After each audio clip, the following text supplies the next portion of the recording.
Halo, kamu lagi dengerin pengalaman membaca buku dari para teman baca yang tersebar di seluruh Indonesia di channel YouTube Resensi Buku. Kalau misalnya kamu juga tertarik nih untuk menceritakan pengalaman membacamu, tulisin aja di kolom komen atau bisa DM langsung ke Instagram di @podcastresensibuku. Selamat mendengarkan. Halo teman-teman semua, namaku Alfia. Hari ini aku akan meresensi buku novel dari penerbit Haru, yaitu Another S Episode. Sebenarnya, novel ini memiliki beberapa volume, tapi yang akan aku resensi di sini adalah novel terakhir spin-off dari novel Another lainnya. Untuk judulnya tadi sudah aku sebutkan ya, Another S Episode. Untuk versi terjemahan ini diterbitkan oleh penerbit Haru pada bulan Februari tahun 2020. Sebuah novel dengan genre horror misteri yang ditulis oleh Ayatsuji Yukito. Ketebalan bukunya adalah 272 halaman. Ukuran buku standar novel ya, 13 x 19 cm. Harga bukunya ini adalah 90.000, namun karena aku beli di online store di penerbit Harunya, jadi dapat diskon. Oke, untuk cover dari Another S Episode ini berbeda dengan dua novel Another lainnya. Karena Another 1 itu kan berwarna merah darah, sementara Another 2 berwarna biru gelap. Keduanya terkesan mengerikan dan menyeramkan dengan latar belakang sebuah kelas yang kosong. Sementara untuk cover dari Another S Episode ini terkesan misterius, namun juga sangat indah. Karena itu, aku beli buku ini pertama dari si covernya. Menurut kalian, kalau orang meninggal itu rohnya akan kemana ya? Di buku ini akan dibahas.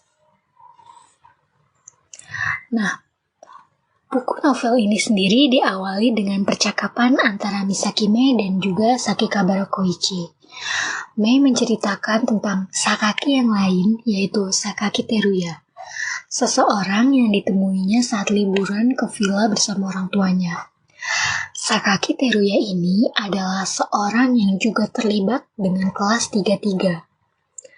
Mei mengira Sakaki Teruya bisa memberikan petunjuk tentang bagaimana menghadapi teror yang terjadi di kelas 33. Namun ternyata Sakaki Teruya ini telah meninggal. Kematiannya disembunyikan.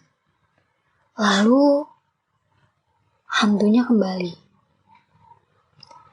Namun, hantu Sakaki Teruya ini hilang ingatan tentang segalanya. Bahkan tentang kenapa dia meninggal. Karena itu, hantunya ingin mencari di manakah jasadnya berada. Maka dari itu, Misaki Mei mengikuti alur hantu Sakaki Teruya untuk menemukan jasadnya. Akhir dari novel ini sangat mengejutkan dan tidak dapat dinalar atau dibayangkan dengan pikiran bahwa akhirnya tuh akan menjadi seperti ini. Mungkin sedikit saja ya untuk sinopsis atau alur dari novelnya. Kalian bisa membelinya sendiri di penerbit Haru ya. Sekarang menuju ke kelebihan buku. Kelebihan dari buku ini yaitu covernya yang sangat menarik dan sangat merepresentasikan Misaki Mei. Walaupun menurutku covernya sedikit tidak sesuai ya dengan isinya. Lalu, kisah tentang hantu Sakaki Teruya yang hilang ingatan juga membuat penasaran. Kenapa hantu bisa hilang ingatan? Dan kenapa jasad si hantu Sakaki Teruya ini disembunyikan ya? Selanjutnya adalah tentang alur yang diambil si penulis, yaitu menjadikan Misaki Mei sebagai seorang pencerita. Novel ini secara misterius menyembunyikan informasi penting dari pembaca, yang membuat akhirnya itu tidak bisa ditertebak. Lalu, peran Misaki di sini sangat unik dan seakan mengikuti alur pikiran si hantu Sakaki Teruya. Ia memecahkan masalah dengan tenang dan menyadarkan Sou pada akhirnya. Plot twist di dalam novel ini sangat-sangat tidak terduga. Untuk penyuka misteri, ini adalah novel yang menarik dan membuat kita berpikir tentang bagaimana pemecahan masalah di novel ini. Intinya, ayat Suji Yukito ini sangat apik dalam merangkai alur dan narasi cerita. Oke, berlanjut ke kekurangannya. Di novel ini, dengan alur yang mengejutkan bahwa Sou hanya berhalusinasi, mungkin jika dijadikan sebuah live action akan mudah tertebak. Karena kita sudah melihat pemerannya, sudah melihat aktor-aktornya. Karena di bacaan ini kan kita hanya terfokus pada alur cerita. Dia tidak menampilkan sosok aktornya.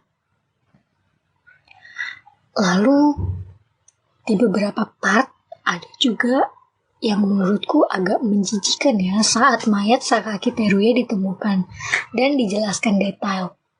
Pasti semua orang yang membacanya juga akan jijik mendengarnya.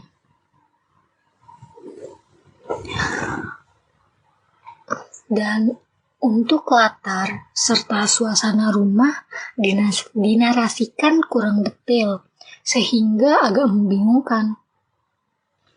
Untuk orang-orang yang sulit membayangkan tentang apa yang terjadi di novel ini, pasti menganggap alurnya tidak jelas serta berputar-putar dengan hal yang tidak dapat diterka. Menurutku itulah kelebihan dan juga kekurangan dari novel ini.